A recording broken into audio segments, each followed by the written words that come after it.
আজকে রিক্সা চালায় আর বকশিস পায় যে কয় টাকা পাইছি মার্কেট হয়ে যাবো, কিন্তু জুতাটাও তো ছিঁড়া থাক, এটার তালিমালি দিয়ে সিলাই করে লো মনে। এই গেঞ্জিটা মনে হয় আমার সাইজের, আমার লগে মানাইও রে। না, ঈদের দিন নামাজ পড়া লাগবো, পাঞ্জাবি দেখি। আমার কাছে যে কয় টাকা আছে পাঞ্জাবি কেনার পরে মনে হয় টাকা থাকবো না।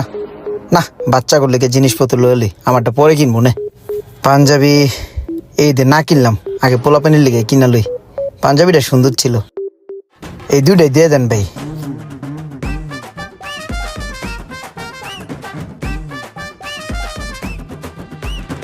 এই যে ভাই 10 টাকা কম দিলাম। হ্যাঁ তাহলে যাই, আসসালামু আলাইকুম।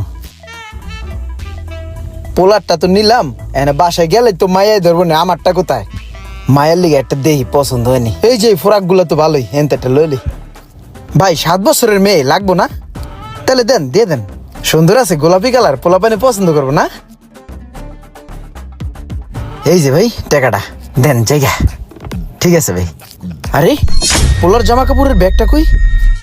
ভাই আপনার এই জায়গায় একটা ব্যাগ রাখছিলাম একটু আগে, ব্যাগের ভিতরে আমার ছোট পোলার জামা কাপড় কিনছিলাম, গেল কই? ব্যাগ তো এই জায়গায় ছিল। আয় হায়, কি হলো না? আমার টাকা পয়সা নাই, এমনি এই ব্যাগটা গেলে আমি আবার কেমনে কিনবো জামা কাপড়? আল্লাহ, এই ঈদের সময় এই গরিব মানুষের কিনলে তুমি এইভাবে পরীক্ষা নিতেছো।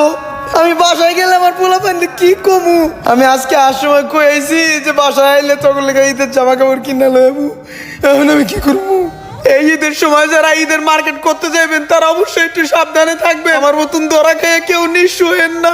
আর ভিডিওটা ভালো লাগলে অবশ্যই লাইক কমেন্ট শেয়ার করে দিবেন প্লিজ।